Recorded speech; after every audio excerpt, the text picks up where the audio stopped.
दोस्तों, इसके पहले हम शुरू करें अपना आज का प्रोग्राम, ये है द चाणक्य डायरीज। ये हमारी मैगजीन है। और दोस्तों, काफ़ी लोगों ने रिक्वेस्ट करा कि हमें मैगजीन खरीदना चाहते हैं। जब हमने छपवाई थी कुछ कॉपीज़, तो इट वाज फॉर डिस्ट्रीब्यूशन। हमने बोला कि लोगों में बांटेंगे, जैसे फौज में है, नेवी, एयरफोर्स, आर्मी, BSF और जगह, या फिर ministry of external affairs, ministry of home affairs, यहाँ पे जो लोग इसमें इंटरेस्टेड हैं। लेकिन भारी रिक्वेस्ट के बाद there was a lot of request कि जी हमें चाहिए हमें। तो ठीक है, we have put these out for sale and you can buy them. अगर आप द चाणक्य डायरीज ये खरीदना चाहते हैं तो भाई डिस्क्रिप्शन बॉक्स में लिंक है, आप लिंक में क्लिक करिए और अपनी कॉपी आप ले सकते हैं, परचेज कर सकते हैं। 7 से लेकर 10 दिन लगेंगे आपके पास पहुंचने में। जो भी आप एड्रेस देंगे 7 to 10 डेज के अंदर आपके पास पहुंच जाएगी। इसके कवर पे ये तेजस है, इसके कवर पे, और इसके पीछे यहाँ पे F-35 है, लॉकहीड मार्टिन का, the finest 5th generation fighter aircraft in the world. तो और मैं ये भी कहना चाहता हूँ, जो मैंने चाणक्य डायलॉग्स हिंदी में कल बोला था, ये उन लोगों के लिए बेहतर होगी जो लोग कॉम्पिटिटिव एग्जाम्स की तैयारी कर रहे हैं, UPSC की तैयारी कर रहे हैं, स्टेट सर्विस कमीशन की तैयारी कर रहे हैं, या जो lots of फौजीज who are preparing for staff college, और people who are doing that sort of thing, उनके लिए यूजफुल है। और जो लोग सिर्फ इसलिए खरीदना चाहते हैं कि साहब चलिए अच्छा लगेगा, तो मैं फिर आपसे बोलूँगा आप अवॉइड करिएगा खरीदना, क्योंकि मैं नहीं चाहता कि आपके पैसे वेस्ट हो जाएं और मैं आपको कोई ऐसा प्रोडक्ट दिखाऊं जो आपके यूज़ का ना हो। अगर आप इंटरेस्टेड हैं जियो पॉलिटिक्स में, you are most welcome to bye. मैं फिर से दिखा देता हूं, this is the Chanakya diaries. Coffee पी लो, ठंडी हो जाएगी।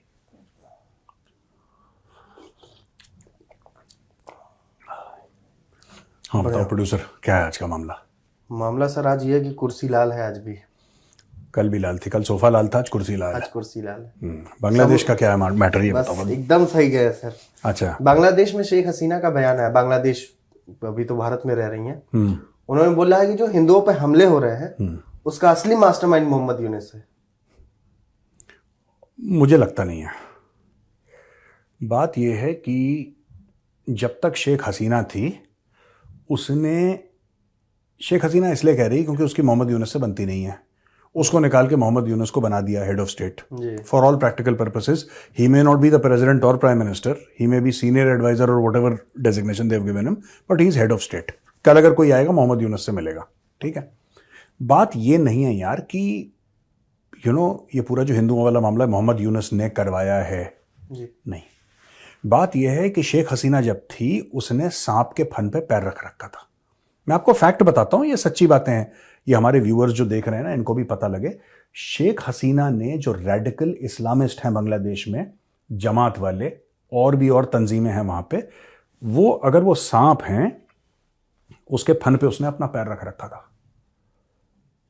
और जब मोहम्मद यूनुस नहीं था, जब इसको कोई नहीं जानता था, तब भी वहां पे बहुत ज्यादा कट्टर, even when Sheikh Hasina was prime minister, कितने ब्लॉगर्स को जी, जिसमें हिंदू बहुत थे, मुस्लिम्स भी थे जो थोड़े से लिबरल थॉट प्रोसेस के थे, उनको वो जो काटने वाला जो होता है ना, जिससे मांस काटते, मैं नहीं जानता उस चीज को क्या बोलते हैं, उससे लोगों के क्लीवर्स से घुस के घरों में लोगों की गर्दनें उतारी हैं व्हेन शेख हसीना। देखिए, वो माशरा जो है ना, हाईली रेडिकलाइज्ड है। वहां पे इस्लामिक रेडिकलाइजेशन जो है बहुत ज्यादा फैला हुआ है बांग्लादेश में, जमात फमात ये सब, राइट। उनको रोक के रखा था शेख हसीना ने। जैसे ही शेख हसीना का पैर सांप के फन से उठा, सांप ने डसना शुरू कर दिया। That is it. अगर मोहम्मद यूनुस, वो तो मोहम्मद यूनुस का नाम इसलिए ले रही है और मोहम्मद यूनुस की जिम्मेदारी है, मैं मना नहीं कर रहा, पर लोगों का ये सोचना या शेख हसीना का ये कहना कि सारी फसाद की जड़ यूनुस है और बाकी जो पूरी सोसाइटी है बांग्लादेश की वो बहुत ऐसी बात नहीं है। सोसाइटी भी वैसी है, हमाम में सब नंगे और सबसे बड़ा नंगा यूनुस है। लेकिन अगर यूनुस की जगह कोई और भी होता। लेकिन सर एक चीज आप जो कह रहे हैं कि सांप के फन पे मतलब पैर रख के रखा था यूनुस पे, मैं पर्सनली मानता हूं कि यूनुस ही इस पूरे फसाद की जड़ है। मुझे क्यों लगता है सर, यूनुस सरकार में आता है, सबसे पहला काम जमात इस्लामी से बैन हटाता है। धीरे धीरे वो BNP के जो भी रेडिकल एलिमेंट्स टाइप नेता थे उनको जेलों से छोड़ना, जो भी रेडिकल लोग थे उनको जेलों से छोड़ना, ये शुरू होता है। एक जेल से करीब 700 कैदी भाग गए थे, उसमें ज्यादातर आतंकवादी थे सर। ये होता है, उस पर कोई एक्शन नहीं होता है। हिंदुओं पे सीधा अटैक होता है, उसको कहा जाता है कि जो है ये जो भी सब हुआ है, अगर आप लोग नहीं रोकेंगे तो मैं भाग जाऊंगा, मैं छोड़ दूंगा, ये कर रहा है वो। आप हेड ऑफ स्टेट है, आपके पास पावर है, आपके पास अथॉरिटी है, आप कर क्या रहे हैं? आपका फैसला क्या था कि आपने एक आर्मी के को बोला कि आपके पास मजिस्ट्रेटियल पावर है, आप जाइए किसी को भी अरेस्ट कर लीजिए, किसी के साथ कुछ भी कर लीजिए। आप ऐसे देश चलाएंगे सर? देखिए, दो चीजें हैं, आपको थोड़ा सा बैकग्राउंड प्रोड्यूसर समझना पड़ेगा इसका। ये बिल क्लिंटन का आदमी है ये, जी, ठीक है, और जो बाइडेन के साथ पला बड़ा है। ये अमेरिकन डीप स्टेट का आदमी है। अमेरिकन डीप स्टेट को हर समय ये लगा कि वो आतंकवादी या कट्टर इस्लामिस्ट संगठनों को वो कंट्रोल कर सकता है। उन्होंने आईसिस के बारे में भी यही सोचा, अमेरिकन ने, ठीक है। उन्होंने काफी समय तक तालिबान के बारे में भी यही सोचा था कि हम मैनेज कर लेंगे, राइट जी, यही वो जमात इस्लामी के बारे में सोचते हैं, और हर समय वो डिफीट होते हैं। मैं क्यों कह रहा हूं, ये सांप फन, आप कहते हैं 700 को छोड़ दिया था, आप यही कह रहे हैं बांग्लादेश में जो आया था कि फरार हो गए थे, फरार हो गए, फैक्ट ऑफ द मैटर आप भी समझते हैं आपके छोड़ दिया होगा, हम मान के चलते हैं छोड़ दिया होगा। अब आप एक बात बताइए, जब तालिबान आया था पावर में, सबसे पहले तालिबान ने क्या करा था? तहरीक तालिबान पाकिस्तान की, उनको छोड़ दिया था जी। हजारों की तादाद में जो उनके आतंकवादी थे, जो कि अफगानिस्तान के जेलों में थे, उनको छोड़ा कि नहीं छोड़ा प्रोड्यूसर? छोड़ दिया। यार देखो ना, एक इनका माइंडसेट समझो, हर जगह यही होता है। ज्यादातर मुस्लिम कंट्रीज में, मैं सबकी बात नहीं कर रहा, ज्यादातर मुस्लिम कंट्रीज में एक स्ट्रॉन्गमैन होगा, एक बाहुबली होगा। जैसे हमारे पूर्वांचल में नहीं बोलते कि he is the Baahubali, he is the local, वो माई बाप है, और सब उसके भैया जी करके, ही इज द लोकल कालीन भैया। ये मुस्लिम कंट्रीज में है। हाँ, यूएई और सऊदी अरेबिया में मामला थोड़ा सा अलग है कि वो लोग जो पैसा है वो लोगों में भी बांटते हैं। अगर शेख अरबपति है, अगर शेख खरबपति है, अरबपति तो शेख है ही नहीं, खरबपति के लेवल पे हैं, उन्होंने अपना पैसा लेके आवाम में बांटा है और उनकी जिंदगियां बेहतर करी हैं। ये बात सच है। आप दुबई जाओ, आपको ये बात पता लगती है कि किस तरीके से शेखों ने पैसा खर्च करा है। आप कतर जाओ, आप कहीं पर भी जाओ, कतर से हमारे लाख इख्तलाफात हों, लेकिन there is a certain standard of living in Qatar. You go to Kuwait, you go to any of these countries ना, रिच हाँ कंट्रीज, हाँ, ये करते हैं। लेकिन सर रिच इराक भी है। आपको पता है भारत के 1 और 2 टॉप सप्लायर्स में से इराक है तेल का, हाँ, ये लेकिन उसका बेड़ा गर्क है। क्यों बेड़ा गर्क? इसलिए है क्योंकि जब सद्दाम हुसैन था तो उसने सांप के फन के ऊपर पैर रख रखा था, जब गद्दाफी था उसने लीबिया के सांप के ऊपर फन रख रखा था। ये क्यों डर गए जब अरब स्प्रिंग आई? तो ये अरब स्प्रिंग आई है इसलिए डर गए क्योंकि वो पैर जो फन पे रखा था वो उठ रहा था, इसलिए उनको डर लगा कि सब कुछ खत्म हो जाएगा। ये बड़ी लंबी कॉम्प्लिकेटेड कहानी है producer, it's not that simple यार, बड़ी खौफनाक किस्म की कहानी है ये। सर मेरा ना मैंने एक चीज देखी, अगरतला में उनके कॉन्सुलेट पे अटैक होता है, जो कि गलत है। एमईए ने भी बोला, आज आपने पलट दिया। नहीं पलट नहीं, हम कह रहे हैं कि हम कंडेम करते हैं, हम बहुत कंडेम करते हैं, ऐसे अटैक कभी नहीं होने चाहिए। ठीक है, ठीक है, गलत करा, बांग्लादेश के कॉन्सुलेट पे आपने हाँ, अटैक करा। शर्म आनी चाहिए, शर्म आनी चाहिए। आपको आ रही है शर्म प्रोड्यूसर?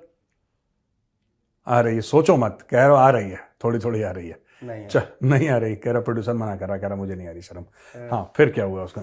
सर ये ढाका में डफली लेके फिर पहुंच गए ये लोग, और वहां से जो स्टेटमेंट निकल गया है, मैंने एक रिपोर्ट पढ़ी, उसमें कह रहा है कि हम 17 करोड़ बांग्लादेशी यूनाइट हैं, हम हिंदुओं की साजिश नहीं होने देंगे। क्या है सर?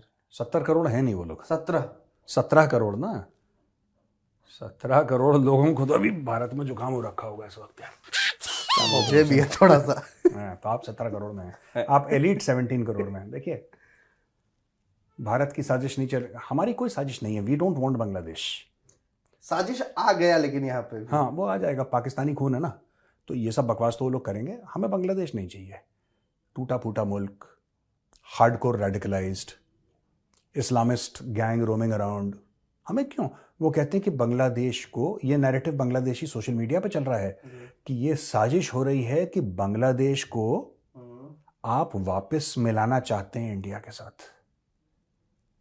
इनके अरमान देखो, इनके अरमान देखो जरा, गरीबों के अरमान देखो इनके, ठीक है। 2 वक्त का रोटी। अरे 2 वक्त का रोटी नहीं, जेब फटी हुई है, अंबानी को लोन देना चाह रहे हैं। अरमान देखो गरीबों के कि इंडिया के साथ मिलना। मैंने इनको बोला तुम अपनी शक्ल देखिए अपनी गंदी सी, क्या बात कर रहे हो यार। अगर हमें बांग्लादेश चाहिए होता इंडियन आर्मी 71 में, अब चिंपांजी की बात नहीं, sorry chimpanzees, let's not insult chimpanzees. बात यह है कि यार अगर हमें बांग्लादेश चाहिए होता इंडियन आर्मी 71 में हटती नहीं बांग्लादेश से, हमने तो फतेह कर लिया था जी, खत्म कर देते, मिला देते, नहीं मिला, हमें चाहिए नहीं यार। इस पे इनको मेरा एक सवाल है सर। हाँ बोलिए। सॉरी मैं काट रहा हूँ सर। बीएनपी के लीडर हैं, बड़े लीडर हैं, ढाका के आई थिंक मेयर रह चुके हैं वो, मिर्जा अब्बास। उनका कल स्टेटमेंट आता है, उनके मालिक को कोर्ट ने बोला कि ना ये बम नहीं मारे थे, अब इनको वापस बुला लिया जाए, खालिदा जिया के बेटे को। तो उसको लेकर ये प्रेस कॉन्फ्रेंस कर रहे थे, उसमें उनका एक स्टेटमेंट आया कि 1971 में जो भारत ने, लोग कहते हैं कि भारत ने बांग्लादेश बनाया, तो भारत ने नहीं बनाया, हमने बनाया। भारत ने तो पाकिस्तान के 2 टुकड़े किए और अपना बदला लिया। हाँ ठीक है, बदला लिया, बदला किस चीज का लिया? ये देखिए, बदला, साजिश, और ये सब वो लोग हैं जो कम लिखे पढ़े होते हैं। बदला ले लिया, नहीं, बदला ले लिया, साजिश कर दी और गेम कर दिया, ये सब, ये बॉल में चिप डाल दी, ये सब, ये जो बिल्कुल जिसको कहते हैं ना कि बैल बुद्धि लोग हैं, वो ऐसी बातें करते हैं। ये ढाका पता नहीं क्या, I have lost all respect for Dhaka also. मतलब कि ढाका का mayor, Dhaka, how did you elect such A joker? अब एक बात सोचो, वो कह रहा है कि इंडिया ने बदला नहीं, हमारा इंटरवेंशन क्यों हुआ? इंदिरा गांधी का एक वीडियो है, इंदिरा जी का एक वीडियो है, बीबीसी को इंदिरा जी ने एक वो दिया था जी, राइट, हाँ, इंटरव्यू दिया था, और हम लोग उसको लगा नहीं सकते because of copyright issues. But Indira ji उस वीडियो में साफ ये कह रही हैं कि यू नो हम लोगों को इसलिए जाना पड़ेगा क्योंकि, और ये जो बांग्लादेशी हैं उस जमाने में ईस्ट पाकिस्तान के लोग, ये तब भी ये पता है करोड़ से ज्यादा आ गए थे 71 में, तभी तो ये शुरू हुआ था, ये लड़ाई शुरू हुई। तो कोई बदला यार, देखो हमारी इकोनॉमी नहीं झेल पाती, इतने आ गए। अच्छा, ये बदतमीज 71 से आ रहे हैं, लोगों को लगता है अभी का मामला है। लोग ये कह रहे हैं कि ममता बनर्जी ने कर दिया है इसलिए आ रहा है। अरे भाई, ये ममता बनर्जी, जब कोई ममता बनर्जी को जानता नहीं था तब से आ रहे हैं, ये दिस इज नॉट न्यू। आप जो कहने वाले थे सर वो प्रैक्टिकली सही नहीं था। क्या? कि तब ममता बनर्जी नहीं, मैं ये कह रहा हूं कि ममता बनर्जी को कोई जानता नहीं था। बात तो सही है sir. Nobody knew Mamata Banerjee 1971। Who knew Mamata Banerjee? And she would have been very young at that point in time। वो तो यंग होंगी ना उस समय यार, देखो ना, राजनीति सीख रही होंगी और she must be very young at that point in time। Fact of the matter is कि यार प्रोड्यूसर, ये जो लड़ाई 1971 की हुई थी उसके कई सारे पहलू थे, उनमें से एक सबसे बड़ा पहलू था इलीगल इमिग्रेशन। वहां से जितने भी बंगाली थे वो 1 करोड़ से ज्यादा भारत में आ गए, भारत की अर्थव्यवस्था उनको मैनेज नहीं कर पाती, इसलिए ये सब हो गया। मैंने एक रिपोर्ट पढ़ी थी सर, बीबीसी की ही, बीबीसी ने उसमें लिखा है कि जो पहला कुछ 100 या कुछ लोगों का जो लॉट आया था, उनके लिए उन्होंने अपने बीएसएफ ने अपने सीनियर ऑफिसर को फोन किया कि जो है सर ऐसे ऐसे आ गए, तो उन्होंने बोला कि मैं तो इसमें कुछ फैसला नहीं ले सकता, मुझे उनका नाम नहीं याद आ रहा है। फिर उन्होंने तब के बीएसएफ डीजी को मैसेज दिया, बीएसएफ डीजी ने कहा कि इन्हें रात भर के लिए रुकने की जगह दे दो। वो रात भर के रुकने की जगह ने 1 करोड़ लोगों को जगह दी थी उसके बाद, तब जाके 1971 का वॉर शुरू हुआ था। 71 में who was DG BSF? I don't know. BSF was raised by Mr. K.F. Rustam ji. He is the founding father of the BSF, and he was the first DG BSF, and he was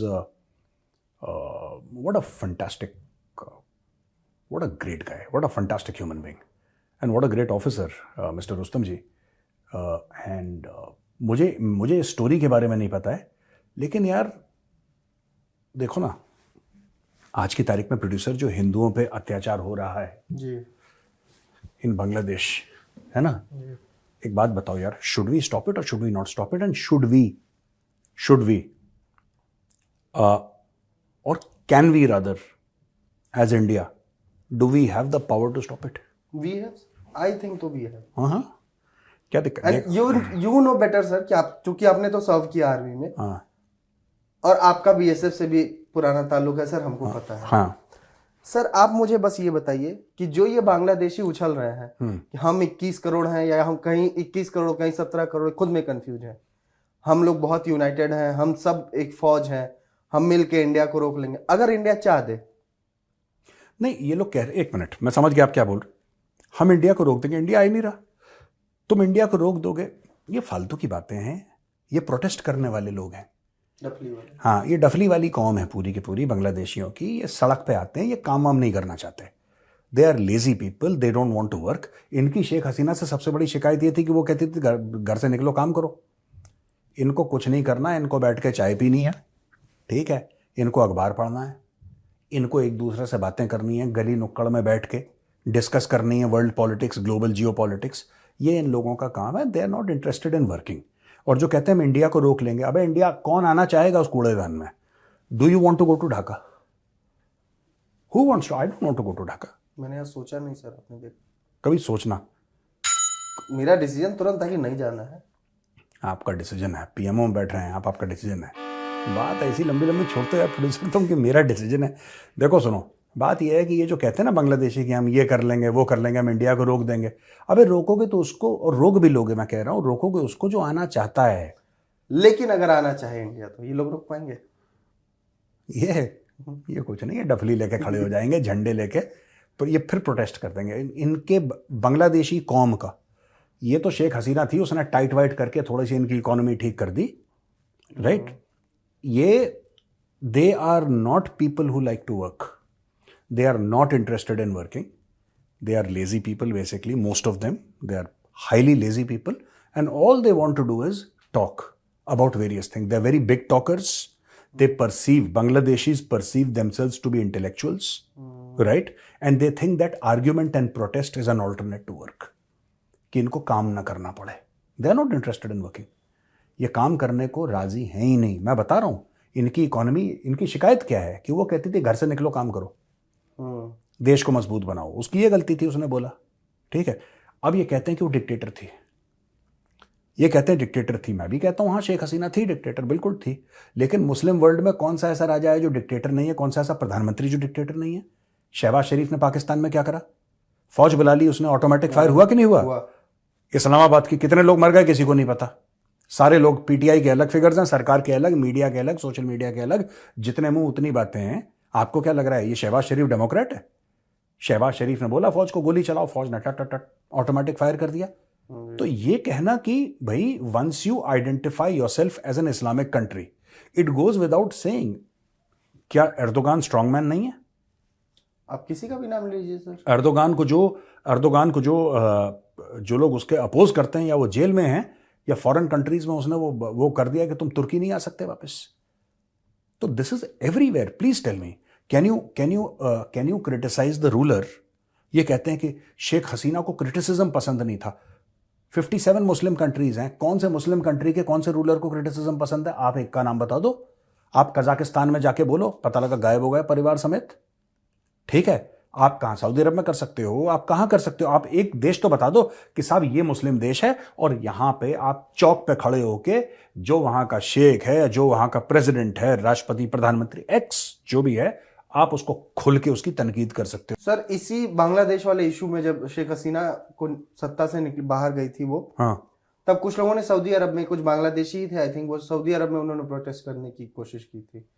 जो हाल हुआ था वो पूरी media ने cover किया था अलग अलग टाइम। अरे भैया देखो, इनका फिलिस्तीन के लिए इतना दिल धड़कता है दिल।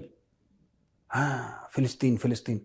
पाकिस्तान जो कहता है हम इस्लाम का किला हैं, पाकिस्तान जो कहता है कि हम only Muslim nuclear weapon state हैं, आप वहां पे फिलिस्तीन के सपोर्ट में एक प्रोटेस्ट निकाल के देखो।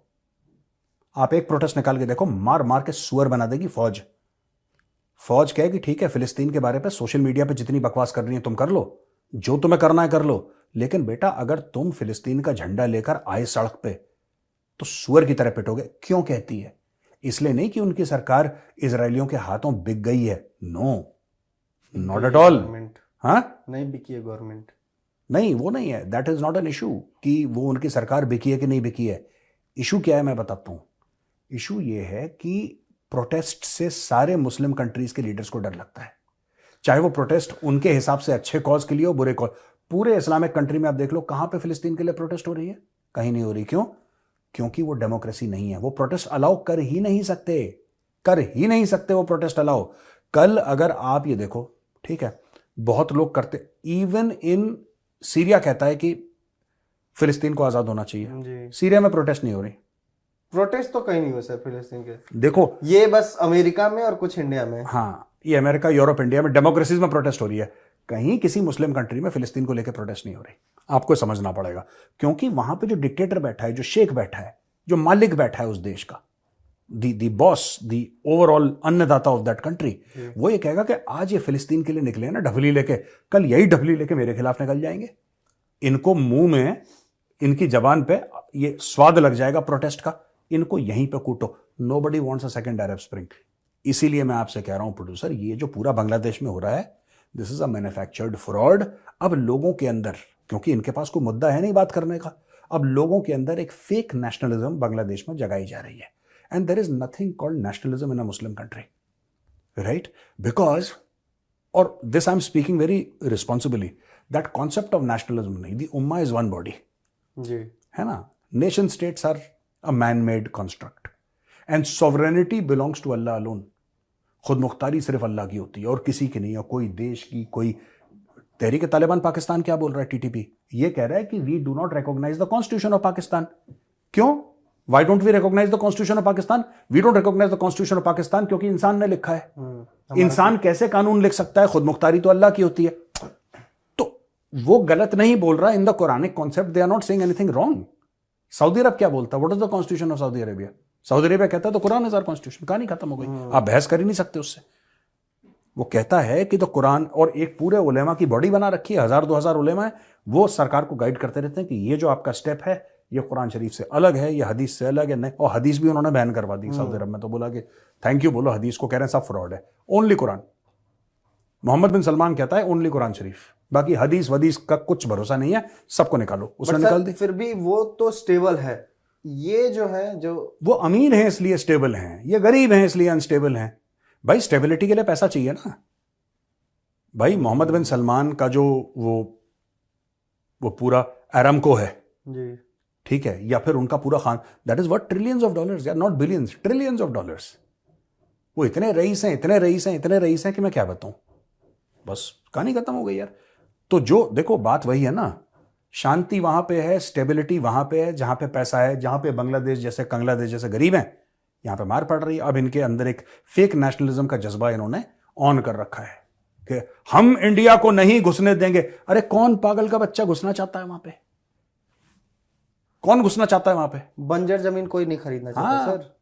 वहां पे कुछ नहीं उगता। और अगर इंडिया कल बांग्लादेश ले लेता है, let us say tomorrow India decides that we have to occupy Bangladesh, we are caught up और we will inherit 170 million radicalized fools who are also shammers. वो काम भी नहीं करना। अच्छा, वो नालायक रेडिकल्स हैं।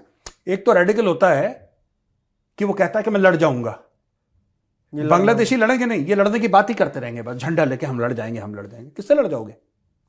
ये मिर्जा अब्बास की मैं शुरू में जो बात कर रहा था सर, हाँ। उसने बोला है, मतलब मैं वही आपकी बात पे सोचा, इसकी सोच सुनिए। ये कहता है कि वो हमें 8th सिस्टर बनाना चाहते हैं हिंदुस्तानी। उनका तो प्लान था कि हम चट्टोग्राम छोड़ के जाएंगे नहीं, चटगांव। हाँ, फिर क्यों छोड़ के चले गए? उसके पास उसका जवाब नहीं था। देखिए ये सब झूठ है। ये अपनी कौम को, they are going the Pakistan way. Pakistani क्यों इतने पैदल साउंड करते हैं जब वो बात करते हैं? तो पाकिस्तानी इसलिए पैदल साउंड करते हैं क्योंकि उनके माँ बाप ने उनको पैदल बना रखा है। झूठ बोलते कि हिंदू साजिश कर रहा है, यहूदी साजिश कर रहा है, यहूदी नहीं चाहता ये ऐसा। पाकिस्तान में क्या, आप पाकिस्तानी मीडिया में आपने कभी देखा है पाकिस्तानी मीडिया में क्या बात होती है? इजराइल से बड़ा प्रेशर है कि पाकिस्तान इजराइल को रिकॉग्नाइज कर ले। यार इजराइल को किसी पागल भेड़िया ने काटा है। Who wants to be recognised by a country like Pakistan? जिस दिन ये पाकिस्तान इनको रिकॉग्नाइज कर लेगा, पाकिस्तानी पहुंच जाएंगे कटोरा लेके यहूदियों से भीख मांगने के लिए। यार ये अपनी स्टोरी खुद ही बनाते हैं, ये खुद ही कि हमारे ऊपर बड़ा प्रेशर है कि इजराइल को रिकॉग्नाइज करो। 2 कौड़ी का देश नहीं है, भीख मांग के ये शाम का रोटी ना खा पाए अगर IMF इनको पैसा ना दे। और अपने बारे में बातें ऐसी बड़ी बड़ी करते हैं कि इजराइल हमें रिकॉग्नाइज कर ले, इजराइल चाहता है कि हम उसको रिकॉग्नाइज। ये सब ऐसी फ्रॉड है। बांग्लादेश में भी वही हैं, तो ये ओरिजिनली पाकिस्तानी। अब ये क्या बोल रहे हैं बांग्लादेशी कि ठीक है कि ये है, they are trying to build up, nobody has a national plan. This guy Mohammad Yunus does not have a plan. ठीक है, आप शेख हसीना को निकालना चाह रहे थे, आपने निकाल दिया, वेरी गुड, नेक्स्ट।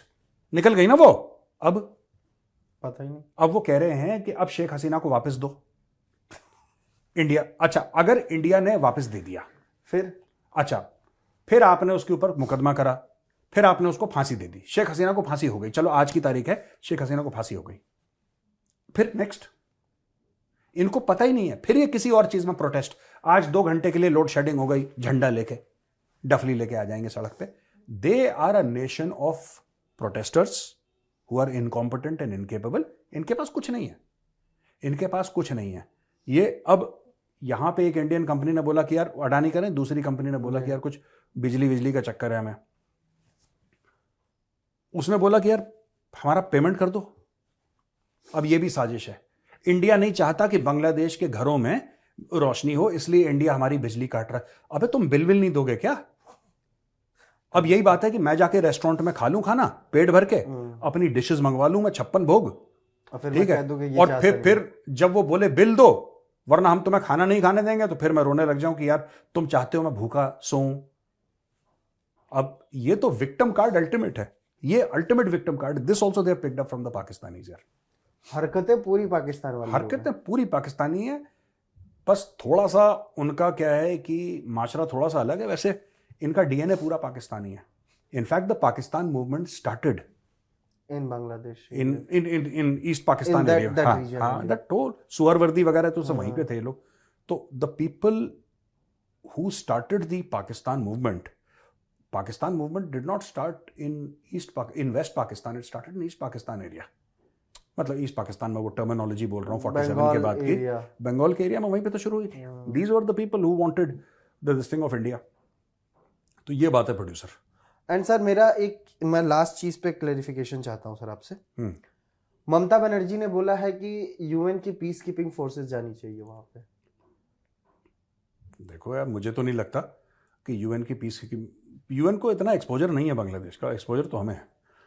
ममता दीदी को ये बोलना चाहिए क्या है, हाँ, दाएं मोड़ सीधे चल, दाएं मोड़ दौड़ के चल, नॉट सीधे चल, दाएं मोड़ दौड़ के चल। कारण ये है कि it is the responsibility of the government of India. आपको एक बात पता है, जो इजराइल की foreign intelligence agency Mossad, you know what is the charter of Mossad? You will be very shocked. एक तो चार्टर है कि फॉरेन इंटेलिजेंस लेना है, ये लेना है, वो करना है, ये सब मोसाद का काम। उसका एक बड़ा इंपॉर्टेंट चार्टर है to protect Jews world wide, whether they are Israeli citizen और नॉट।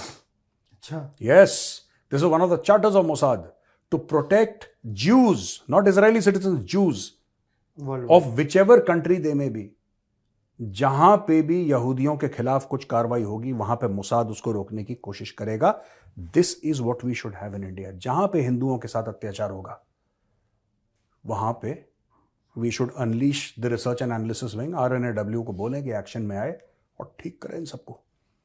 भाई बहन होए ना प्रीत, लिख तो दिया, लिख के तो दे दिया, भाई बहन होए ना प्रीत, अब और क्या एनालिसिस करना है इसमें? राम सकोप तब भाई बहन भाई ना, ये बिना भय के कोई नहीं मानता, बिना भय के। जब तक आप, हमारे भी 3 दिन बीत गए सर, बेसिकली गए 3 दिन बीत, बोले राम सकोप तब भाई बहन होए ना। ये बहुत जरूरी है, ये बहुत जरूरी है। आप बोलिए वहां पे जाके, बिल्कुल जिसको कहते हैं ना कि धागे धागे कर दे वहां पे, तब जाके इनको समझ में आएगा। इनको ऐसे नहीं समझ में आ रहा। We must realise that India is the natural home for Hindus. मैं ये नहीं कह रहा कि बाकी जो रिलीजन्स है उनका नेचुरल होम नहीं है या वो यहाँ पे नहीं है, बिल्कुल वो भी हमारे भाई हैं और they have equal rights and equal duties like every other citizen यार। मतलब that is not for me to say that is enshrined in the constitution, तो वो तो है ही। लेकिन मैं ये कहना चाहता हूँ over and above that India is the natural home for all the Hindus world, all Hindus world wide. India is their natural home.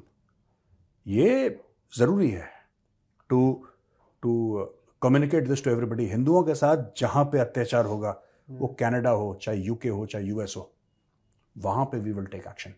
और एक्शन कैसा, जरूरी नहीं है कि आप किसी को बोलो कि जाओ ठोक कर आओ, नहीं। एक्शन ये भी हो सकता है कि आपने पैसे दिए और वहां पे बेस्ट लॉयर्स को लेके आपने केस करे, आपने बेस्ट लॉयर्स को लेके वहां पे ये करा वो करा, दुनिया भर की जो भी चीजें हैं अंडर लॉ फेयर होता है, जैसे वॉरफेयर होता है वैसे लॉ फेयर होता है। आप मीडिया का इस्तेमाल करो, आप जो भी इस्तेमाल करो। Are we doing it? We are not doing it, we should do it. जो चाइना की 3 वॉरफेयर स्ट्रेटजी है ना producer, 3 warfare strategy, psychological warfare, media warfare, legal warfare, these are 3 warfare strategies of China. You should do it. Psychological warfare करिए, media warfare करिए। आप wall street journal पैसा दीजिए, आप वॉशिंगटन पोस्ट, न्यूयॉर्क टाइम्स पैसा दो, 10 बार लेटेगा जमीन पे। चाइना के खिलाफ क्यों नहीं लिखते ये? चाइना बड़ी बड़ी एड्स देता है, आप नहीं देते, आपके पैसे आप नहीं देते। ऐसी बात नहीं आपके पास पैसे नहीं, दुनिया भर के पैसे हैं आपके पास। आप फुल पेज ऐड दो 1 महीने के लिए, आप फुल पेज ऐड दो। जो उसका एडिटर इन चीफ है ना वॉशिंगटन पोस्ट का, वो आके यहाँ पे बैठेगा नोएडा में, बोलेगा प्रोड्यूसर बताओ क्या चाहिए, फिर मैं उसकी भी खबरें डिसाइड करूंगा। फालतू बातें मत करेंगे यार तो ऐसी फिर मैं उसकी भी खबरें वो करूंगा, हद ही हो गई। चलो ठीक है सर, यहाँ पे खत्म TCD करते हैं। हिंदी रिकॉर्ड करना है। TCD हिंदी रिकॉर्ड करते हैं। ठीक है भैया, राम राम, थैंक यू।